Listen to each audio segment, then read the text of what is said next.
नमस्कार, मैं हूं आपके साथ अर्पिता आर्य और आप देख रहे हैं डिबेट का सबसे लोकतांत्रिक और प्रामाणिक नंबर 1 शो दंगल। आज बात फिक्सिंग की करेंगे, मैच फिक्सिंग की नहीं बल्कि चुनावी फिक्सिंग की, जिसका आरोप राहुल गांधी ने अपने एक लेख में लगाया है। राहुल गांधी ने महाराष्ट्र चुनाव नतीजे के 6 महीने बाद फिर से ईवीएम का सियासी बटन दबा दिया है, जिससे विवादों का रिजल्ट अब सामने आ गया है। शनिवार को अपने लेख में राहुल गांधी ने आरोप लगाते हुए लिखा कि महाराष्ट्र विधानसभा चुनाव में धांधली की गई और इसके लिए चरणबद्ध तरीके से फर्जीवाड़ा किया गया। यह आरोप इतना संगीन है कि राहुल को कल ही चुनाव आयोग ने जवाब भी दिया, लेकिन वो संतुष्ट नहीं हुए, कुछ और छनछनाते हुए सवाल छोड़ गए। इस बीच बीजेपी अध्यक्ष ने भी राहुल गांधी पर जोरदार प्रहार किया। उन्होंने कहा कि कई चुनाव हारने की वजह से राहुल गांधी ने यह फर्जी नैरेटिव गढ़ा, लेकिन बिहार में राहुल के सहयोगी आरजेडी ने उनके सुर में सुर मिलाया। तेजस्वी यादव ने कहा कि राहुल गांधी के सवाल वाजिब है। अब असली सवाल यह है कि क्या राहुल गांधी सचमुच एक गंभीर लोकतांत्रिक सवाल उठा रहे हैं, या फिर ये साल के आखिर में होने वाले बिहार चुनाव में हार का खतरा देखते हुए अभी से ही सवालों का एक बवंडर खड़ा करने जैसा है। क्या चुनाव आयोग जैसी संवैधानिक संस्था पर मैच फिक्सिंग जैसे शब्दों का इस्तेमाल करना केवल राजनीति है या फिर लोकतंत्र का अपमान है? आज ऐसे ही चुभते सवालों पर होगी बड़ी बहस, लेकिन सबसे पहले ये रिपोर्ट।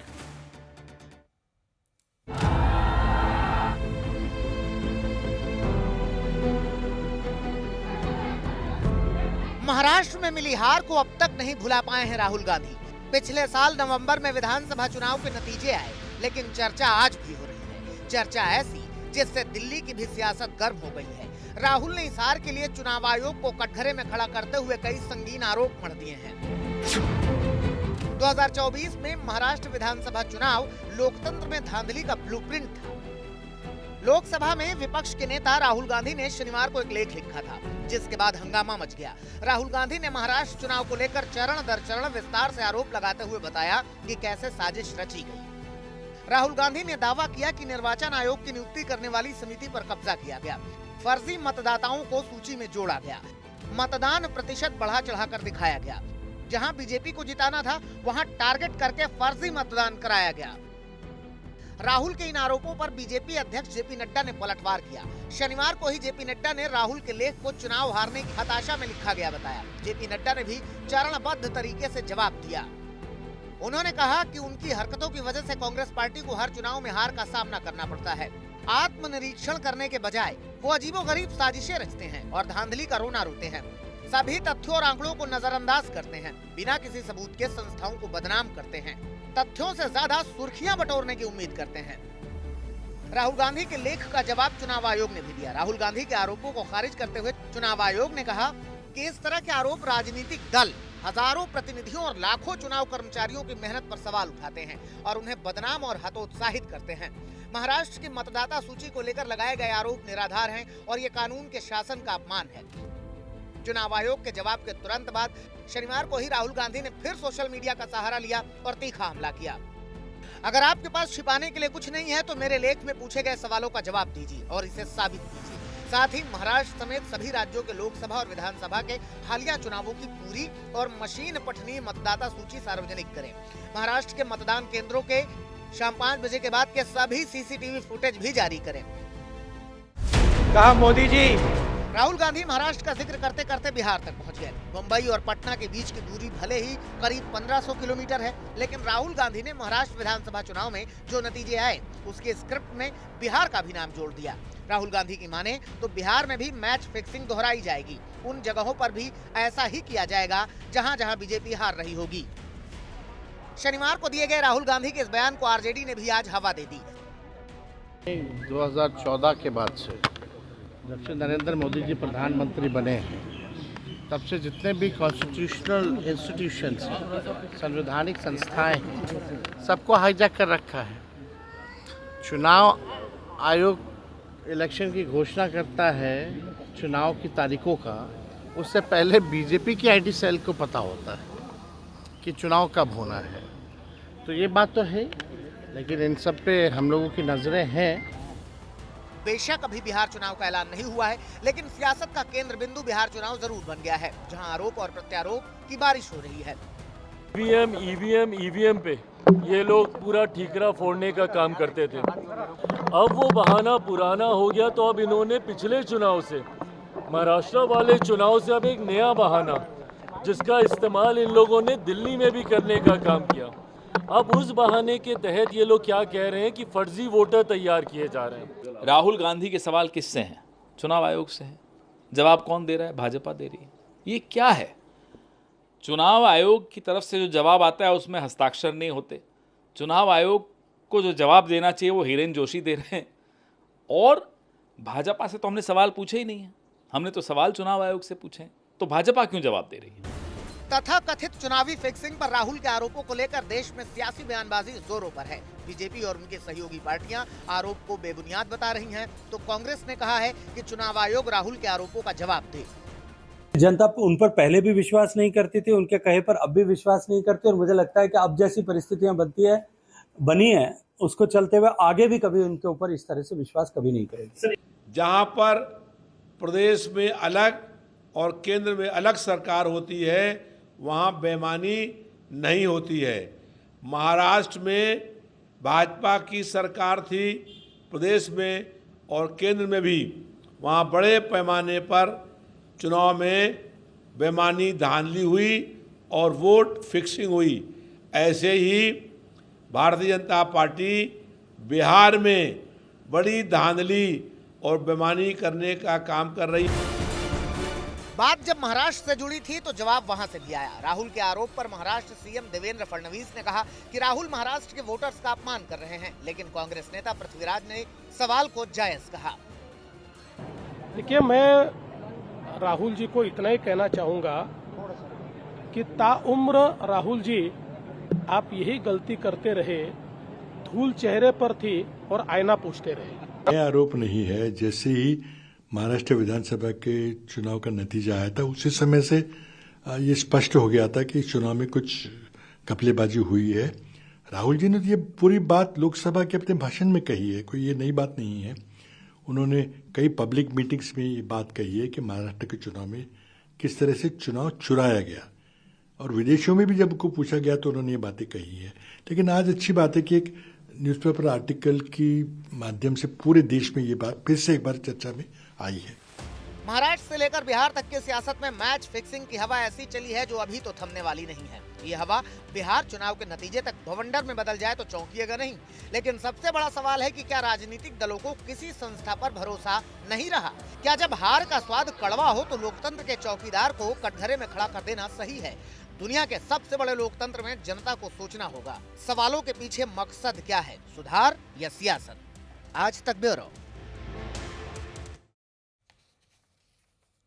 तो खास मेहमान हमारे साथ जुड़ चुके हैं, चर्चा में स्वागत कीजिए। आरपी सिंह हमारे साथ, प्रवक्ता बीजेपी के इस वक्त जुड़ चुके हैं। चित्रा बाथम प्रवक्ता कांग्रेस पार्टी के हमारे साथ हैं। शायना एनसी नेता शिवसेना के हमारे साथ हैं। सुषमा अंधारे प्रवक्ता शिवसेना यूबीटी ग्रुप की, और मोहम्मद अमीन पूर्व संयुक्त निदेशक ईसीआई, ये हमारे साथ मौजूद हैं। लेकिन चर्चा की शुरुआत करें उससे पहले आपको बताते हैं कि आखिरकार हमारे प्रमुख सवाल आज हैं क्या राहुल गांधी का मैच फिक्सिंग कहना एक लोकतांत्रिक संस्था का अपमान है या गंभीर चेतावनी है?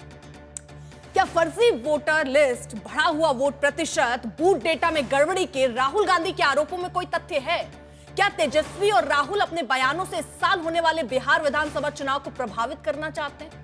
क्या चुनाव आयोग जैसी संवैधानिक संस्था को बार बार टारगेट कर विपक्ष लोकतंत्र को कमजोर कर रहा है? क्या देश में सिर्फ वही चुनाव निष्पक्ष माने जाएंगे जिसमें कांग्रेस या विपक्ष जीते? ये कई तरीके के सवाल है, लेकिन यहां मैं दो विंडो रखना चाहती हूं और यहीं पर दूध का दूध और पानी का पानी करना चाहती हूं। चित्रा बाथम और मोहम्मद अमीन, इनको आमने सामने रखिए, क्योंकि चित्रा, जो आरोप आप लगा रही हैं वो बहुत ही गंभीर है। आपसे मतलब राहुल गांधी और कांग्रेस पार्टी से है, जहां पर वो ये कह रहे हैं, मैं एक एक करके जो पॉइंटर्स है ना मैम, वो आपसे समझना चाह रही हूं। जो पॉइंटर्स लिखे गए हैं चिट्ठी में, बकायदा जो आरोप लग रहे हैं, उसको थोड़ा सा स्पष्ट तरीके से मैं समझना चाहूंगी। और हमारे साथ मोहम्मद अमीन हैं, जो बताएंगे कि क्या ऐसा कुछ हुआ है या कहां झोल लगता है, कहां गड़बड़ी है, या सिर्फ ये आरोप है। थोड़ा सा समझने की यहां पर हम कोशिश करेंगे। सबसे पहला आरोप, निर्वाचन आयोग की नियुक्ति करने वाली समिति पर कब्जा कर लिया गया है। कैसे? अर्पिता जी नमस्ते, आपको और आपके दर्शकों को। आपको मेरी आवाज आ रही है? बिल्कुल। अर्पिता जी, आपको जैसे पता ही होगा कि चुनाव से पहले एक लॉ पास किया गया था, जिसके तहत सीजीआई एवं जो सरकार के लोग हैं एंड लीडर ऑफ ऑपोजिशन, ये तीनों का की सहमति से चीफ इलेक्शन कमिश्नर जो है उनकी नियुक्ति होनी थी। लेकिन अचानक से सीजीआई का जो अपोजिशन है उसको हटा के उन्होंने सरकार के ही नुमाइंदे को रख लिया था। तो मैं आपसे ये पूछना चाहूंगी कि 2:1 के रेशियो में जब आप किसी भी चीज का सिलेक्शन करवाना चाहेंगे तो क्या ये एक फेयर सिलेक्शन होगा? यानी आप वैसे भी अच्छा ठीक है चित्रा जी, मुझे ये बताइए पहले क्या प्रोसेस था और आप ये कह रहे हैं बाद में बदल दिया गया। पहले जो चुना जाता था, क्योंकि आपकी सरकार थी तब से ईवीएम का इस्तेमाल हो रहा है ना मैम, पहले क्या प्रोसेस फॉलो करते थे आप लोग? देखिए, चीफ इलेक्शन कमिश्नर का जो प्रोसेस था वो सरकार की तरफ से लेकिन सबकी सहमति के साथ और एक जो ट्रांसपेरेंट न्यूट्रल पर्सन होता था उसको अपॉइंटमेंट दी जाती थी। लेकिन यहाँ पे तो क्लियर कट एक वन साइडेड मैंडेट जो है वो करने की कोशिश करी गई थी और इसीलिए ये तो आपने कह दिया, ये तो आप बता रही हैं कि हम ऐसे करते थे। आप ये कह रही हैं उसमें एक न्यूट्रल बंदा रखते थे। अमीन जी आ रही हूँ, आप ही स्पष्ट करेंगे आज सारी तस्वीर सर, यही दूध का दूध पानी का पानी हो जाएगा। पब्लिक भी तो समझे, नेता आके नए नए आरोप लगाकर चले जाते हैं, पब्लिक को कुछ समझ ही नहीं आता कौन झूठ कह रहा है कौन सही कह रहा है। भाई मैम आप ये कह रही हैं आपके समय में आप ये कौन कौन लोग होते थे उस नियुक्ति में जो चुनते थे, मुझे वो समझाइए, वो बताइए पहले। हेलो अर्पिता जी, आप अपना सवाल वापस रिपीट करेंगी? हाँ बिल्कुल करूंगी। चित्रा जी मैं ये पूछ रही हूँ कि आप ये कह रही है ना कि ये जो समिति है इस पर ही कब्जा बीजेपी ने कर लिया। आपके टाइम पे जो समिति चुनती थी वो क्या प्रोसेस होता था, कि कौन से लोग होते थे, विपक्ष के कितने बंदे होते थे, कैसे चुना जाता था, वो समिति में कौन लोग होते थे, ये मैं जानना चाह रही हूँ।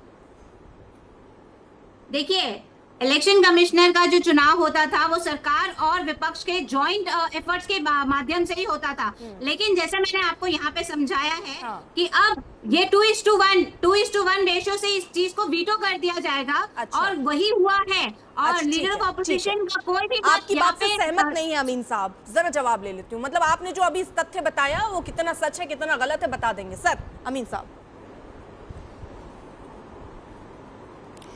अर्पिता जी, इनको पूरी जानकारी इलेक्शन कमीशन के बारे में नहीं है, आई एम श्योर। जिस तरह से इनको आप प्रश्न पूछ रही हैं उसका जवाब नहीं दे पा रही। आपकी जनता, पूरा देश देख रहा है इस बात को। ये क्वेश्चन उठाया गया इलेक्शन कमीशन के कमिश्नर के चुनाव के ऊपर और इनसे आपने पूछा भी, इसका इनको कोई जवाब इनको पता नहीं है, इनको प्रोसीजर का पता नहीं है। मैं जानना चाहता हूँ कि जब से चुनाव हमारे देश में शुरू हुए तब पंडित जवाहरलाल नेहरू थे और उसके बाद लास्ट इनके मनमोहन सिंह जी देश के प्राइम मिनिस्टर थे कांग्रेस के। तो इन जमाने में जितने भी चुनाव के आयुक्त चुने गए कमिश्नर्स, उनको बस प्राइम मिनिस्टर की एक लिस्ट आती थी लॉ डिपार्टमेंट से और उसके बाद उसमें से एक नाम भेज दिया जाता था प्राइम मिनिस्टर के द्वारा प्रेसिडेंट को, वहां से अप्रूवल आ जाती थी और उसका ऑर्डर इश्यू हो जाता था। वो शाम को पता चल जाता था कि कौन हमारे इलेक्शन कमिश्नर होंगे। नहीं, ये जैसा बोल रही है मैं आपको बीच में प्रथा चली आ रही थी। इसमें क्या हुआ, इन्होंने कहा कि बीजेपी के समय बदला गया है। मैं आपसे ये भी स्पष्ट समझना चाहती हूँ कि क्या कोई बदलाव बीजेपी गवर्नमेंट के आने के बाद हुआ है? जी, तो वही मैं बताना चाहूंगा कि ये तो चला आ रहा था मनमोहन सिंह जी तक। उसके बाद जब से 14 में हमारे प्राइम मिनिस्टर आए मोदी जी, उस वक्त यही चलता रहा, जो प्रोसीजर था पुराना वही अडॉप्ट था। लेकिन हुआ क्या कि जब हमारे गोयल साहब को लिया गया तो विद इन नो टाइम में 24 आवर्स में उनकी अपॉइंटमेंट हुई। जब उनकी अपॉइंटमेंट हुई एज ए कमिश्नर तो उसके लिए इन लोगों ने हु एंड क्राई किया पूरे देश में और ये कहा कि साहब ये इनके अपने आदमी होते हैं जो इनको इलेक्शन जिताएंगे, उस पर्पज से इनको जो है डाला जाता है, तो एज ए कमिश्नर बना दिया जाता है। उस पर ये बात गई सुप्रीम कोर्ट तक। तो सुप्रीम कोर्ट में सीजीआई थे, उनके सामने जब ये बात आई तो फाइलें मंगाई गई इलेक्शन कमीशन से और देखा गया क्या प्रोसीजर था। इलेक्शन कमीशन ने पूरा पूछा कि किस तरह से आपने चुनाव का कमिश्नर को नियुक्त किया है, वो पूरी प्रोसीजर बता दिया गया। उसमें उन्होंने कहा कि अभी तक कोई रूलिंग नहीं है, कोई रूलिंग नहीं है, किसी तरह का हमारे पास इसका कोई संविधान नहीं है, कोई नियम नहीं बनाया गया है। तो इलेक्शन तो हमारे सीजीआई ने कहा कि ऐसा है कि इलेक्शन कमीशन को कि अगली बार जो भी इलेक्शन कमिश्नर चुने जाएंगे उसमें सीजीआई मेंबर रहेंगे, एलओसी मेंबर, एलओपी मेंबर रहेंगे, लीडर ऑफ अपोजिशन और प्राइम मिनिस्टर तो होते ही चेयरमैन। तो इस तरीके से टेम्परेरी, लेकिन उनको ये कहा गया इसके लिए कोई कायदे नियम कानून बना दिए जाएं जो आगे के लिए भविष्य में काम आएंगे। यानी देखिए अभी जो समझ आ रहा है कि ये नियम कोई पहले थे नहीं, जो भी यानी कांग्रेस पार्टी वैसे ही करती रही, ये प्रक्रिया वैसे ही करती रही। इनफैक्ट जो आप समझाना चाह रहे हैं उससे मैं ये समझ पा रही हूँ कि अब बदला ये है कि चीजें और बेहतर हुई हैं। यानी अगर पहले ज्यादा आसार थे गड़बड़ियों के, बट अब कोर्ट तक ये मामला गया और चीजें सुधरी और चीजों को सुधारा गया। लेकिन ये आरोप आपने पहला लगाया वो यहाँ स्पष्ट हो गया, सामने आ गया। चित्रा जी, अब मैं दूसरे सवाल के साथ, क्योंकि देखिए मुझे और मेहमानों के पास भी जाना है, जल्दी से पहले मुझे बात करने का मौका दे। मैं आपको ये बोल रही हूँ कि आपने कहा कि मौके बहुत थे, लेकिन क्या कांग्रेस के समय इस तरीके की जो ईवीएम रिगिंग, एक सेकंड चित्रा जी, अभी ना ये हम क्योंकि राजनीतिक तौर पर मैंने अभी ये पूरी डिबेट खोली नहीं है सर। मैम एक सेकंड, अरे रुकिए ना, अरे आप तो तलवार लेकर आई हैं एकदम, रुक जाइए। चित्रा जी सुनिए ना, बहुत सारे 5 सवाल हैं, क्योंकि ना उनका जवाब जल्दी ले लूं और मेहमानों के पास भी जाना है जल्दी से। फर्जी मतदाताओं को सूची में जोड़ा गया है, ये कैसे आपको लगता है मैडम? आप देख सकती हैं कि लोकसभा के चुनाव तक वोटिंग पॉपुलेशन जो पूरी महाराष्ट्र की है वो 9.5 करोड़ वोटिंग पॉपुलेशन है, और विधानसभा के वक्त वो बढ़ के 9.7 करोड़ हो गई। तो सिर्फ 5 महीने के अंदर एडल्ट पॉपुलेशन जो महाराष्ट्र की है उससे कहीं ज्यादा वो वोटिंग पॉपुलेशन ऑफ महाराष्ट्र हो गई, और 5 महीने के अंदर अप्रोक्सीमेटली 41 लाख वोटर्स जो है वो ऐड किए गए हैं, जो पिछले 5 साल में सिर्फ 31 लाख ही वोटर्स ऐड किए गए थे। तो आप इस चीज को एक सस्पिशियस नजर से नहीं देखेंगी कि इतनी एफिशिएंसी, ऐसा कौन सा क्या इस दावे में कोई सच्चाई आपको लगती है? फर्जी मतदाताओं की सूची में जोड़ा गया है, फर्जी मतदाताओं को जैसा वो आंकड़ा दे रही है, एक बड़ा आंकड़ा है कि आखिर 5-6 महीने में ऐसा ही करिश्मा कैसे हो गया?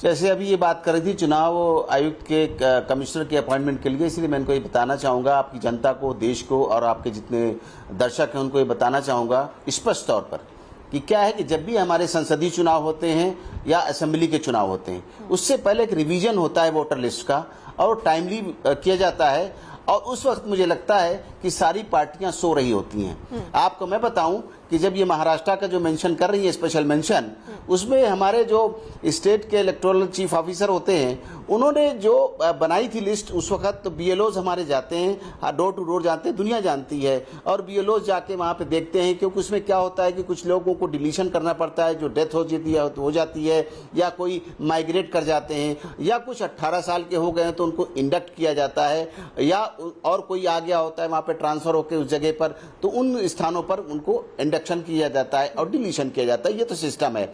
इलेक्शन असेंबली के पहले और 6 महीने पहले वहां पर पार्लियामेंट में इस तरीके से ये जो प्रोसेस है ये पहले ही जैसा चल रहा है। इसमें मैं एक चीज स्पष्ट करना चाहूंगा अर्पिता जी, अर्पिता एक चीज और बताना चाहूंगा इसमें कि वहां पर 90 कंप्लेंट्स महाराष्ट्र में आई थी जिसका कि जवाब दे दिया गया था। और दूसरी बात ये 1 लाख हमारे बीएलओस हैं, बूथ लेवल ऑफिसर्स हैं, जो वेट कर रहे हैं कि मुझे बताया जाए कि कहां पे क्या गलती हुई है। आज तक कांग्रेस पार्टी इस बात को नहीं उठा पाई है, न ही लिख के दे पाई है। रूल ये है कि अगर आपको कोई प्रॉब्लम है तो हमारे देखिए मैंने 2 सवाल रख लिए, जरा मैं क्योंकि और मेहमान इंतजार उनका लंबा हो जाएगा अगर मैं 5 सवाल बैक टू बैक पूछ लूंगी। 3 सवाल और है। चित्रा जी रुक जाइए, ओपन होने दीजिए, आपके सवालों का यहाँ तस्वीर साफ हो रही है।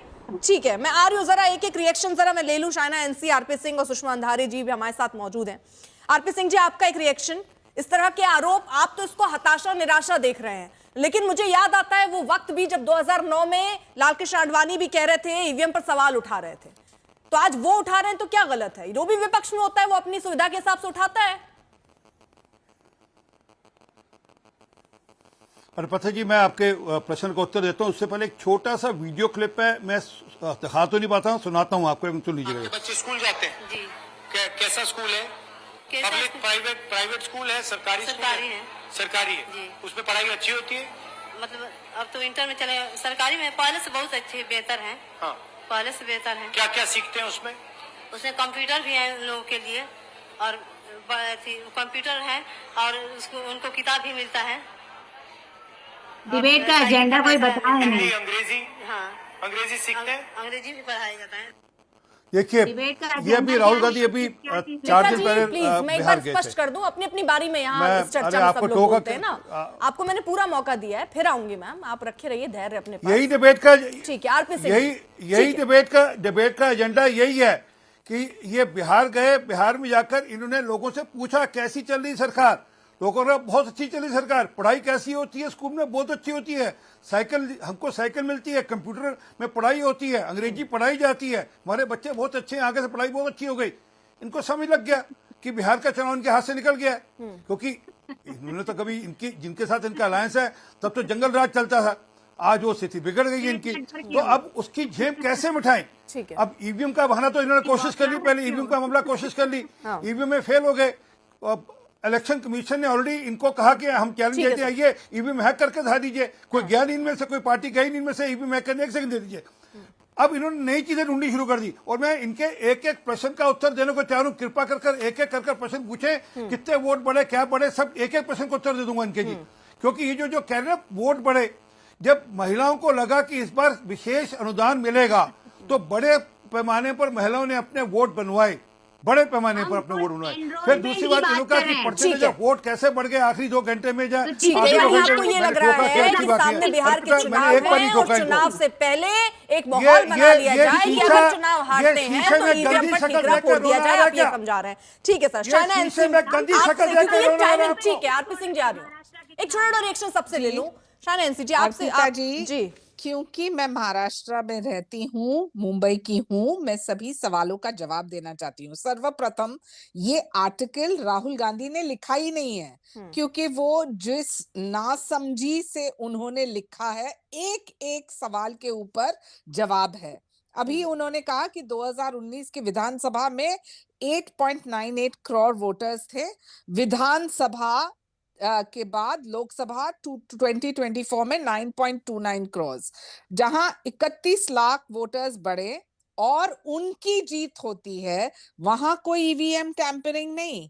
जो इलेक्शन कमीशन बेहतरीन काम करे और देखे कि 40 लाख वोट बढ़े विधानसभा में, जहां फर्स्ट टाइम वोटर्स हैं, और आपने बिल्कुल सही कहा अर्पिता जी, महिलाओं ने जिन्होंने माननीय मुख्यमंत्री लाडकी बहन योजना के निमित्त बाहर आके वोट किए, इस तादाद में वोट किए कि वोटिंग परसेंटेज जो बढ़ा 2009 में जो 59.95% था, 2014 में 63%, 2019 में 61% और 2024 में 66%। बल्कि आपको अभिनंदन देना चाहिए इलेक्शन कमीशन को, क्योंकि कोई भी बूथ कैप्चरिंग नहीं था, कोई भी गड़बड़ नहीं था, वोटर रोल हो, सीसीटीवी फुटेज हो, सभी जो प्रजातंत्र को ताकतवर बनाता है वो पब्लिक डोमेन में है।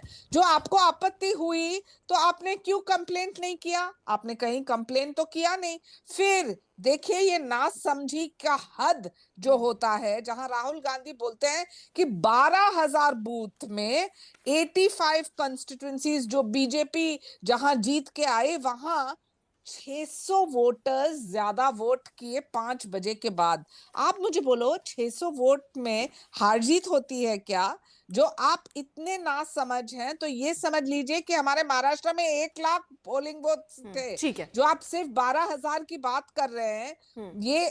और दूसरी बात, जब इलेक्शन कमीशन हैकाथॉन्स करते हैं, हर एक पॉलिटिकल पार्टी को बुलाते हैं, वहां दिखाते हैं कि कैसे वोटर लिस्ट में नाम जहां आता है, सीसीटीवी फुटेज कैसे उपलब्ध होता है, कैसे आप कंप्लेन कर सकते हो। क्या इतने सारे बेबुनियादी आरोप आप लगाते हैं और आप एक कंप्लेंट नहीं करते हैं? ठीक है, देखिए राहुल गांधी की पद्धत ये रही है कि विदेश जाओ, भारत का अपमान करो, प्रजातंत्र को लेकर सवाल प्रश्न चिन्ह उठाओ। बल्कि अभिनंदन करना चाहिए कि प्रोसेसेस इतने अच्छे हुए हैं, और जो हमें ये व्यू लेना था। देखिए एक बार सवाल ये उठता है फिर कांग्रेस पार्टी पर। ठीक है मैम आ रही हूं, शायना जी। आपने पढ़ा नहीं, आपने लिखा नहीं, आपके एग्जाम में फेल हुए, सुषमा जी, इसलिए ये बहानाबाजी। मेरा सवाल इसलिए क्योंकि जहां जहां आप जीत जाते हैं, बार सवाल उठता है भाई कर्नाटक तेलंगाना में वहां ईवीएम कैसे सही हो जाता है? उसको छोड़िए, आज अगर ये याद आ रहा है कि महाराष्ट्र 6 महीने हो गए मैम, कुंभकर्ण की नींद कोई सो रहा था क्या? 6 महीने लगे जागने में, इतना समय क्यों? अरे चुनाव हुए इतना समय हो गया, अब जाकर ये याद आ रहा है कि भैया ये गड़बड़ी हुई थी। और आपके जो वो लोग हैं, यानी जो आपके पोलिंग बूथ में जो आपके बूथ एजेंट होते हैं, वो तो अगर उस समय कोई भी आपत्ति जताएंगे तब तक ईवीएम सील ही नहीं हो पाएगी। उस समय क्यों आपत्ति जताई नहीं गई, और अब आपत्ति जता के होगा क्या? एंकर साहिबा, मैं आपका धन्यवाद करती हूँ कि कम से कम आखिर में ही सही, लेकिन आपने पूछा तो सही, क्योंकि जितने लोग बीजेपी की वाहवाह कर सकते हैं उतने लोगों ने पहले अपना मत प्रदर्शन किया हुआ है। उम्मीद करती हूँ कि अब जब मैं बोलूँगी तो बीच में कोई मुझे इंटरप्ट नहीं करेगा। आपने पहला सवाल पूछा था कि क्या सही में यह जो इलेक्शन कमीशन है या सरेंडर बना हुआ है, या अगर बना है तो कैसे बना है। आप उनको प्रोसेस पूछ रही थी, पहले आपको प्रोसेस बतानी पड़ेगी कि पहले इलेक्शन कमीशन में इलेक्शन कमिश्नर को, मुख्य चुनाव आयुक्त को अगर उनका चयन करना है तो उस चयन के लिए राष्ट्रपति महोदय और सुप्रीम कोर्ट के जो हमारे चीफ जस्टिस है, चीफ जस्टिस साहब और लीडर ऑफ अपोजिशन, इन 3 लोगों का रहना वहां तय था। अब ऐसी क्या बात हो गई कि honourable prime minister mister Modi ji ने यहाँ के चीफ जस्टिस साहब को हटा लिया। 1 मिनट, मैंने आपसे कौन सा साल में हुआ? आवाज चुप, एकदम आवाज चुप, मैंने एक बात नहीं की है। ठीक है, एकदम आवाज कौन सा साल में हुआ? आपके बीच में बात नहीं की है।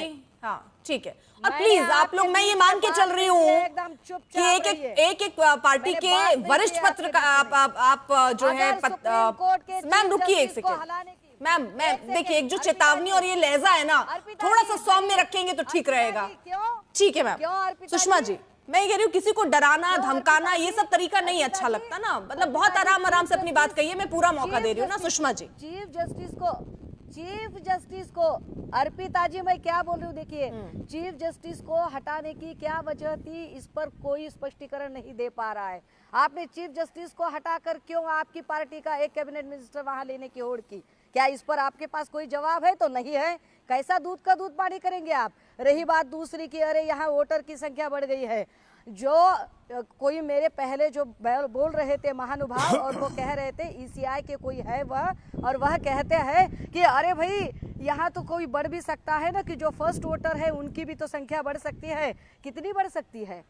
अरे तकरीबन 5 साल में जहां 31 लाख वोटर बढ़ते हैं, वहीं पर जो मई में इलेक्शन हुआ है, उसके बाद नवंबर में अगर असेंबली इलेक्शन आता है तो मई से नवंबर में सिर्फ 4 से 5 महीने में 48 लाख वोटर बनते हैं। जहां 5 साल अगर आप इतनी बेबाकी से सारी चीजें बता रही सुषमा जी, तो फिर इस सवाल का भी जवाब दे लीजिए। सुनिए ना, 6 महीने बाद क्यों याद आया? हाँ दीजिए, हाँ पूछिए ना। हाँ, हम आपको जरा बता दें, ये 6 महीने बाद नहीं याद आया है। महाराष्ट्र में जब से चुनाव हुए हैं तब से हर दिन से यह बात बोली जा रही है। महाराष्ट्र में जब से चुनाव हुआ है तब से हर एक दिन हम पूरे महाराष्ट्र में जाकर बात कर रहे हैं, और राहुल जी ने भी इस पर बार बार बात की है। अब शायद इन लोगों को मिर्ची इसलिए लगी है। चलिए ये बता दीजिए, फिर जहाँ जहाँ आप चुनाव जीत जाते हैं, आपके दल या आप जिसके साथ गठबंधन में हैं, जब जीत जाते हैं, वो क्या तरीका है, वहां पर ईवीएम सही काम कैसे करता है? एक ही ईवीएम यहाँ गड़बड़ किया जा सकता है, जहाँ भाई जो मान लीजिए कुछ गड़बड़ करना चाह रहा है वो हर चुनाव जीतेगा, फिर हर जगह गड़बड़ कर लेगा। क्यों चुन कर करेगा कि नहीं यहाँ करते हैं यहाँ नहीं करते हैं, ऐसा क्यों?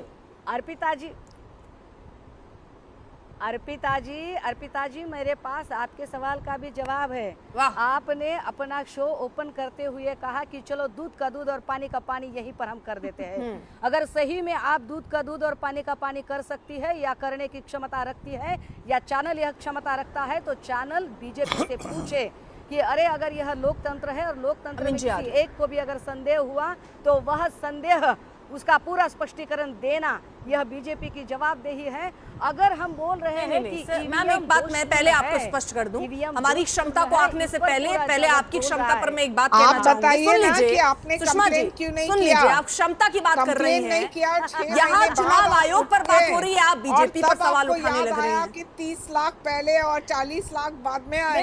ये अच्छी बात नहीं है। दूध का दूध और पानी का पानी, सुन लीजिए सुषमा जी, शायद आपके सामने टीवी स्क्रीन नहीं है, वोटर्स बाहर सबकी आके आवाज कम वोट कीजिए, सबकी आवाज कम कीजिए। अर्पिता जी आप शाइना जी एक सेकेंड, सुषमा जी एक सेकेंड। सुषमा जी आपके सामने शायद टीवी नहीं है जिसमें आप नहीं देख पा रही हैं। दूध का दूध और पानी का पानी करने के लिए मैंने दो प्रवक्ताओं को नहीं रखा, मैंने कांग्रेस और बीजेपी को नहीं रखा, क्योंकि दोनों ही राजनीतिक दल हैं, एक को सही और एक को गलत नहीं बताया जा सकता। मैम, मैंने सामने कांग्रेस पार्टी जो आरोप लगा रही थी उसको रखा, और उसके बगल में मैंने अमीन साहब को रखा है जो कि पूर्व संयुक्त निदेशक हैं ईसीआई, निष्पक्ष बात रखने के लिए ना। मैम, वो दूध का दूध और पानी का पानी कर सकते हैं, कोई प्रवक्ता नहीं कर सकता। मैंने अपने इतने पत्रकारिता में समझ लिया है कि कोई भी राजनीतिक दल दूध का दूध पानी पानी नहीं करता। मैम, वो तो दूध में जितना पानी मिला ले अपनी सुविधा अनुसार उतना बेहतर उनके लिए रहता है। मैम, उनसे तो हम प्योरिटी की बात ही नहीं कर सकते। प्योरिटी तो राजनीतिक दल दिखा ही नहीं सकते। किसी के दूध में ज्यादा पानी, किसी के दूध में कम पानी, लेकिन पानी हर जगह है। मैम, अर्पिता जी अमीन साहब भी यह नहीं कर सकते, और एंकर महाशय अर्पिता जी अमीन साहब भी दूध का दूध पानी का पानी नहीं कर सकते। ठीक है, तो एक काम करते हैं, राहुल गांधी को बुला लें, क्योंकि उनके सिवा तो आपको किसी पर भरोसा नहीं होगा। कांग्रेस पार्टी को, यूबीटी को, सबको उन पे ही भरोसा है। अमीन साहब या उद्धव ठाकरे को बुला लें। अर्पिता जी किसकी बात का भरोसा करेंगे आप? अर्पिता क्योंकि आप अपने नेता से उठकर ऊपर किसी और पर भरोसा ही नहीं कर पाते। आप सेना पर भरोसा नहीं कर पाते, यहाँ की किसी भी संस्था पर भरोसा नहीं कर पाते। मैम, किसी पे तो भरोसा करना पड़ेगा ना, कैसे जीवन चलेगा किसी पे बिना भरोसा किए। चलिए, आप बीजेपी की साइड इतने भी मत लीजिए। ठीक है अर्पिता जी, आप बीजेपी की इतनी भी बड़ी रहनुमा मत बन जाइए, और अमीन साहब जो भी है, मैं उद्धव ठाकरे की बन मैं जाती उनको हूँ, बता देता हूँ, मैं उद्धव ठाकरे की बन जाती हूँ, तो आपको बुरा भी नहीं लगेगा, तो आपको बुरा नहीं लगेगा। यहाँ अपनी सुविधा के साथ आपसे सवाल पूछ लूं तो मैं उनकी हो गई, उनसे सवाल पूछ लूं तो मैं उनकी हो गई। ये चक्र जो आप लोगों ने चला कर रखा है ना मैम, रोकना पड़ेगा, थामना पड़ेगा। पत्रकार के सवाल हैं, पत्रकारिता के हिसाब से लीजिए मैम, इसको किसी और रंग मत दीजिए। ये आप लोगों का नया पैतरा है, जितना प्रवक्ता आते हैं। मैं रोक रही हूँ मैम, मैं बहुत समय, क्योंकि मैं इतनी चर्चा, मैम आप उसको बहुत डिरेल कर रही हूँ और आपने बहुत हद तक कर दिया। मैं वापस रखती हूँ, जरा चर्चा में वापस आती हूँ। शाइना जी एक जवाब, उसके बाद अमीन साहब को निष्पक्ष रख के 3 सवाल और मेरे बच्चे हैं जो कांग्रेस पार्टी ने उठाए, उस पर मैं एक बार फिर से जवाब लूंगी। शाइना जी एक छोटा सा जवाब आपको जब बताना पड़ता है। देखिए, ये उबाटा सेना अपनी विचारधारा को तो खो बैठे हैं। जब उन्होंने सत्ता के मोह माया के लिए कांग्रेस के साथ उन्होंने हाथ मिलाया, वो सभी जानते हैं। हिंदू हृदय सम्राट आदरणीय बाला साहेब ठाकरे जी का जो विचार था, विचारधारा छोड़ दीजिए, जनता भाई सुषमा जी की आवाज कम रखिए, सुषमा जी की आवाज बंद रखिए। जब उनका टर्न होगा तो आवाज दीजिएगा उनको, ये कोई तरीका नहीं होता मैम चर्चा में। देखिए, जब लोकसभा में ज्यादा वोट्स पड़े उनको, हमने कदे नहीं कहा कि ये है मैच फिक्सिंग, ये है ईवीएम टैंपरिंग, बल्कि हमने स्वीकार किया जिस अंदाज से आदरणीय एकनाथ शिंदे जी ने काम किया लोकसभा और विधानसभा के बीच। इतने सारे लाभार्थी थे। माननीय मुख्यमंत्री लाड़की बहन योजना को देखिए, पेंशन स्कीम्स देखिए बुजुर्ग के लिए, आप देखिए युवाओं के लिए जो इंटर्नशिप अप्रेंटिसशिप स्कीम्स, इतनी स्वीकारता और जिस अंदाज और तादाद में लोग बाहर आके वोट किए, यही है खूबी प्रजातंत्र लोकतंत्र की। ठीक है, चलिए मैं जल्दी से देखिए सीसीटीवी फुटेज, आप देखिए वोटर स्लिप्स, आप देखिए ईवीएम्स और इलेक्शन कमीशन का काम। जब हैकेथॉन्स होते हैं तो सैंपल साइज के साथ साथ पूरा इलेक्शन प्रोसेस हर एक राजनीतिक दल को मिलता है। ठीक है मैम, मैं जरा चित्रा बातन के पास जाऊंगी। फ्रेम पे आप रखिए जरा चित्रा बातन और मोहम्मद अमीन को, क्योंकि अब थोड़ी जो 3 सवाल और बचे हैं जो लगातार पूछे जा रहे हैं, उन 3 पर भी जरा स्पष्टीकरण आज के शो में ही हो जाए तो बेहतर रहेगा। अब अगला जो चिट्ठी में जो बात कही गई, मतदान प्रतिशत बढ़ा चढ़ा कर दिखाया गया है। चित्रा जी, ये कैसे लगा आपको?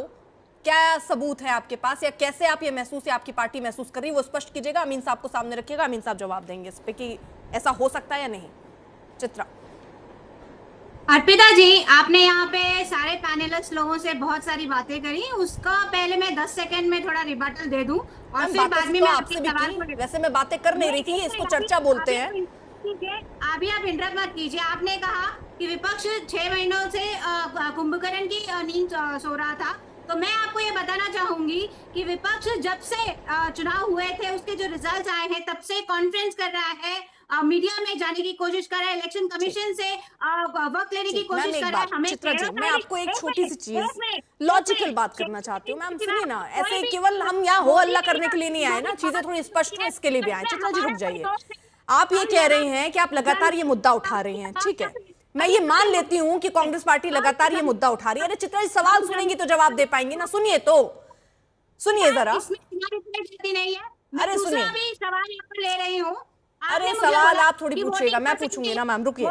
मैं कह रही हूँ, आपने कहा कि लगातार आप ये सवाल उठा रहे हैं, कांग्रेस पार्टी लगातार ये सवाल उठा रही है, मैं ये मान लेती हूँ, लेकिन इस सवाल का क्या मतलब? जब जो काम करना है तब वो काम अगर नहीं होता तो बाद में रोने से या कहने से क्या फर्क होगा? मैं आपसे ये पूछ रही हूँ कि जब बूथ एजेंट, आपके बूथ एजेंट ने महाराष्ट्र चुनाव में, मुझे बताइए कहाँ शिकायत दर्ज कराई, कितनी शिकायत दर्ज कराई, मुझे बताइए ना।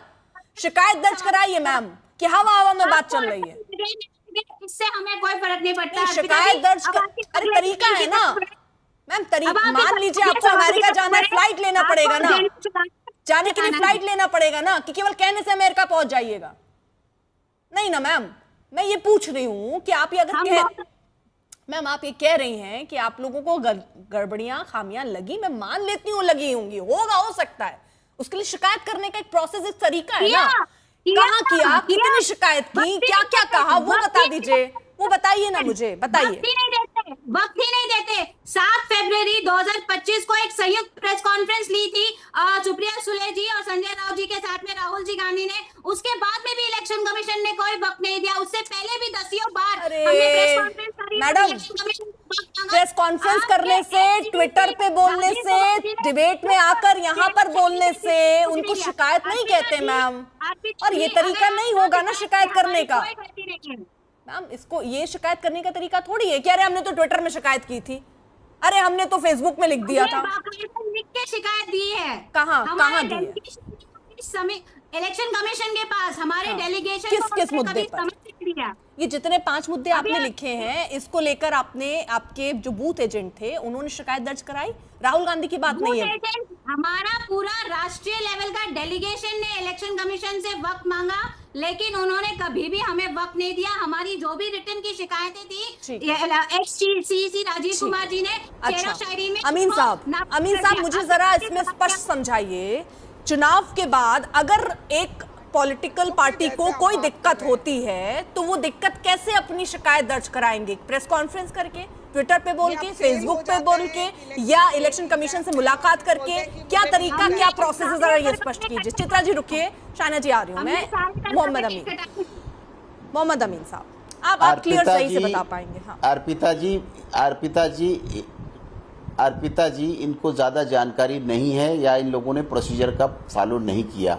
जो हमारे कायदे कानून बने हुए हैं इलेक्शन कमीशन के, इनको बताया जाता है जब इलेक्शन हमारे यहाँ होते हैं, कभी भी, चाहे वो पार्लियामेंट को, असेंबली को, सारे ऑल पार्टी लीडर्स को इलेक्शन कमीशन बुलाता है और वहाँ पे बहुत सी चीज़ें डिस्कस की जाती हैं, उसमें उनको सब पता होता है। जैसे मैं आपको एक चीज़ बता दूं, बार बार शोर मच रहा है कि इलेक्टर रोल में गड़बड़ होती है। आपको मैं बता दूं, जिला निर्वाचन अधिकारी जब इलेक्टर रोल का चल रहा होता है रिवीजन, उस वक्त वो पब्लिश होती है, ऑल पार्टी लीडर्स को इन्फॉर्मेशन दी जाती है। इनके लोग आते नहीं है उस टाइम कि वहां पे कोई करेक्शन करे। जब छप जाती है, फाइनल हो जाता है, तो क्या इनके लिए बैठे रहेंगे, इलेक्शन नहीं कराएंगे? टाइम बाउंड होता है, इसलिए इनको बताया जाता है, सब कुछ किया जाता है, लेकिन उस वक्त लोग नहीं आते हैं। नंबर 1। आप दूसरी बात ये कह रही हैं कि जब चुनाव, रुकिए एक मिनट, जब चुनाव का दिन होता है उस दिन हमारा प्रिसाइडिंग अफसर होता है एक पोलिंग स्टेशन के ऊपर, एक पूरा पैराफेरनालिया है वहां पर, नीचे से लेकर ऊपर तक अधिकारी होते हैं। उनके साथ में जब ईवीएम आती है तो रैंडमली चेक होता है कि आप देख लीजिए, सर पार्टी का वहां पे सिग्नेचर लिए जाते हैं कि देखिए ईवीएम में कोई गड़बड़ी तो नहीं है, ईवीएम खराब तो नहीं है। सब आदमी इनके जो officially appointed by all party members, जो उनके पोलिंग एजेंट होते हैं, वो सिग्नेचर करते हैं। एक ये बात हो गई। नहीं सर, ये जो बात है मतदान प्रतिशत बढ़ा चढ़ा कर दिखाया जाता है, मैं थोड़ा आपसे इस पर स्पष्टीकरण चाह रही हूँ सर। आपके जो वहाँ पे पॉलिटिकल पार्टी के जो बूथ एजेंट होते हैं, वो बकायदा जब तक साइन नहीं करते, उनको सब बताया जाता है ना कि कहाँ कहाँ कितने ईवीएम में कितने वोट हुए, फिर वो साइन होता है, उसके बाद ईवीएम जो है सील होती है। तो ये बात कहाँ, ये लॉजिकली कैसे पॉसिबल है कि आप मतदान प्रतिशत बढ़ा और घटा कर बता देंगे? मैं वहीं पे आ रहा हूं। तो ये मैंने बताया स्टार्टिंग का, और सारा दिन जब पोलिंग होती है उसके बाद एक हमारा फॉर्म 17 होता है जो दिया जाता है, और वो प्रिसाइडिंग अफसर लास्ट में जब बैलेट ये मशीनें सील हो जाती हैं हमारी ईवीएम, उसके बाद इनको दिया जाता है और सिग्नेचर के साथ में, और उसमें हर पार्टी का पोलिंग एजेंट साइन करता है कि मेरे सामने इतने वोट पड़े, इतने नहीं पड़े, और इतने मेल थे, इतने फीमेल थे, और तीसरे जेंडर के भी अगर है तो उसका भी होता है, और नोटा का भी स्पष्टीकरण होता है एक एक पॉइंट वाइज। उसके बाद ये शाम को अगर हमारे पास एक्सेस वो आए हुए हैं वोटर्स वोट डालने के लिए, तो चाहे रात का 12 बज जाए हम उनसे वोट डलवाते हैं। और ये तो हो गया प्रोसीजर। उसके बाद ये मशीनें स्ट्रांग रूम में रखी जाती हैं उनके प्रेजेंस में, और उनके सामने कहा जाता है इस ताले पे सील लगाइए, ये स्ट्रांग रूम होता है। और जिस दिन चुनाव की घोषणा की जाती है काउंटिंग की, उस दिन सारे एजेंट बुलाए जाते हैं, दिखाया जाता है कि आपकी ये सिग्नेचर की ये स्लिप है लगी हुई, तो देखने के बाद वेरीफाई करने के बाद सबकी वीडियोग्राफी होती है। इन लोगों का काम है झूठ बोलना। इलेक्शन कमीशन को कभी शिकायत करते, जैसे इनको इतनी समस्याएं लग रही हैं, तो कहते हैं बेईमान है। ठीक है चित्रा जी रुकिए। हाँ अमीन साहब, अगर इनको इतनी समस्याएं हैं जिसमें ये चिट्ठी पर लिख रहे हैं, तो ये सारी समस्याओं को सही तरीका क्या है दर्ज कराने का? चित्रा जी की आवाज कम कीजिए मैम, ऐसे नहीं होता। मैं आ रही हूँ, रुक जाइए ना। अर्पिता जी सुनिए, सुनिए।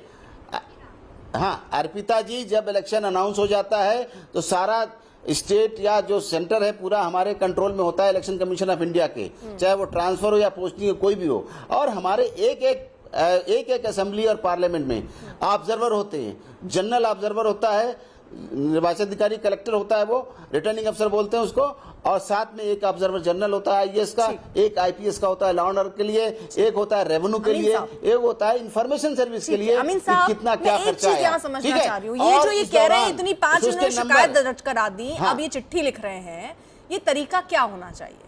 मतलब आपको अगर कोई समस्या है तो इनको कैसे उसको दर्ज कराना चाहिए? क्या वो बाद में मिलने का समय मांगकर अपनी शिकायत दर्ज करा सकते हैं, ये तरीका है? ट्विटर पे फेसबुक पे लिख के करें, ये तरीका है? या क्या तरीका, वाजिब तरीका क्या है वो जरा बताइए मुझे। अर्पिता जी, आपको, देश को और आपके दर्शकों को मैं बताना चाहता हूं क्लियर कट कि ये जो शोर मचा रहे हैं ये गलत है। जब चुनाव अनाउंस होता है तो मैंने बताया भी कितने ऑब्जर्वर होते हैं, तरह तरह के ऑब्जर्वर, तो और उनके नंबर पब्लिश किए जाते हैं, उनका ठिकाना होता है कि कहाँ होंगे, इंस्पेक्शन हाउस में होंगे, कहाँ पे होंगे, जहाँ होते हैं उनकी एड्रेस दिया जाता है। सारे पार्टी के लीडर मिलके अपनी कंप्लेंट दर्ज कर सकते हैं कि साहब यहाँ पे पैसे की गड़बड़ी है, यहाँ पे लॉ एंड ऑर्डर की प्रॉब्लम हो रही है, यहाँ पे ये पर्चे बांट रहे हैं, यहाँ पे ये चीजें बांट रहे हैं। हर चीज का कंट्रोल होता है और सबको पता होता है। यानी ये चुनाव के बाद में ही होता है ना, तुरंत बाद ही होता है ना सर, उसी समय होता है ना सर? 24 आवर अर्पिता जी, और 24 आवर हमारा इलेक्शन कमीशन का कंट्रोल रूम खुला होता है, उनको उसी वक्त दर्ज कराना है। उसके बाद नहीं होता। छोटी सी चीज, उसी समय आपको ये शिकायत दर्ज करानी होगी ना सर? देना होगा, रिसीव कराना, राइटिंग में उसी समय आपको दर्ज करानी होगी ना बात? ठीक। चित्रा मैडम, आपकी पार्टी में दर्ज कराया था राइटिंग में उसी समय? अभी मैं बात करूं, अभी मैं बोल सकती हूं। पहले मेरे सवाल का जवाब फिर अपनी बात रख लीजिएगा। क्या राइटिंग में उस समय ये जो 5 शिकायत अभी राहुल गांधी जता रहे हैं, बता रहे हैं, वो राइटिंग में वहां पर दी गई थी? ये जो सवाल है ये तो रिजल्ट्स के बाद ही आए हैं ना बाहर कि ये सारी चीजें। मैं वो प्रोसेस देखिए समझाया ना इन्होंने सर, मैं आप सुन ही रही होंगी। मैं पूछ रही हूँ क्या उस समय लिखित तौर पर ये आपकी जो भी दिक्कतें, समस्याएं, शिकायत थी वो दर्ज कराई गई थी या नहीं कराई गई थी? या फिर मैं बात कर लूं? आपने अपना सवाल रखा ना, मुझे बात करने का मौका तो दीजिए। मैम, सवाल के जवाब में बातचीत नहीं करेंगे ना हम, सवाल के जवाब को चाहूंगी ना मैं। बातचीत के लिए कभी आइएगा मैम, बातचीत कर लेंगे, अभी तो चर्चा कर रहे हैं ना, रुकिए थोड़ा। अरे चित्रा जी, मैं फिर से एक बार सवाल, मैम आराम से मैम आराम से एक बार फिर दोहरा देती हूँ। बहुत एक छोटा सा सवाल है, फिर रख लीजिएगा अपनी बात। क्या उस समय शिकायत लिखित तौर पर दर्ज कराई गई थी चुनाव होने के 24 घंटे के अंदर? मैम, मैं आपको यही समझा रही हूँ कि ये इतने बड़े लेवल की धांधलगर्दी हुई है, पूरा इलेक्टोरल सिस्टम रिग हुआ है, हाईजैक हुआ है, ये रिजल्ट के बाद ही बाहर आया है। ठीक है, यानी मैम आपको शिकायत दर्ज नहीं, आपको शिकायत दर्ज करने पे भी इन्होंने बड़ी साजिश कर दी और रोक दिया। मैम, आप शायद शिकायत नहीं दर्ज करवा पाई, ये बहुत बड़ी साजिश हुई है। मैम, कैसे हुआ ये? क्या बोल रही हैं? नहीं, मैं समझ नहीं पा रही ना, आप या तो समझा नहीं पा रही। आप समझना नहीं चाहती इतना फिर से कोशिश कर लेते हैं, फिर से कोशिश कर लेते हैं, फिर से कोशिश कर लेते हैं। अपनी बात रखूं कि नहीं रखूं? क्या लिखित में ये जानकारी शिकायत दर्ज कराई गई या नहीं? मुझे हाँ ना में बता दीजिए, एक्सप्लेन शायद आप कर नहीं पा रही। जवाब दे चुकी हूँ, मैं आपके सवाल का जवाब दे चुकी हूँ, आप मुझे आगे बोलने नहीं देंगे अर्पिता जी। मैं हाँ या ना बता दीजिए, फिर आप बोल लीजिएगा। मैम ये शिकायत, मैम ये no, this is not acceptable, this is not acceptable. मुश्किल है थोड़ा सवाल, आई नो। सवाल जो है चित्रा जी, ये सवाल जो है चित्रा जी अच्छा नहीं लग रहा ना, जल्दी से यस और नो। शिकायत दर्ज हुई थी या नहीं हुई थी? शिकायत दर्ज हुई? उन्होंने शिकायत की नहीं। शिकायत दर्ज हुई या नहीं हुई? ये है अर्पिता जी, उन्होंने शिकायत तब की नहीं। अभी 6 महीने के बाद जब बाबा उठे हैं तब उनको याद आया कि चलिए हम बिहार ये ना आपके अगेंस्ट चला जाएगा। बहुत अच्छे से आपने अपनी बात रखी है, पर ये स्पष्ट कर देंगी ना तो कम से कम पता तो चलेगा कि चुनाव के तहत किया गया है, एजेंडा चल रहा है, बिहार चुनाव सामने देखकर। एक छोटा सा इस पर सवाल था जिस पर आप घुमा रही हैं, हाँ या ना? शिकायत दर्ज, आप घुमा रही हैं, शिकायत दर्ज हुई या नहीं? शिकायत दर्ज करवाई थी लिखित तौर पे? उन्होंने दर्ज किया ही नहीं। आप इलेक्शन कमीशन को पूछिए। मैं क्योंकि ये आप स्पष्ट नहीं कर पाए और इसीलिए ये जो जलेबी बना देते हैं राजनीतिक दल के नेता और प्रवक्ता, इन्हीं जलेबी में सारा खेल खराब होता है। क्या वाकई चुनाव सामने बिहार को देखते हुए या चुनाव के वक्त या आने वाले चुनाव को देखते हुए ऐसे दावे वादे कर दीजिए, ऐसे आरोप लगा दीजिए, लेकिन जब करना है क्या ये राजनीतिक दल उस समय कोई कदम नहीं उठाते? कई सवाल है यहाँ पर।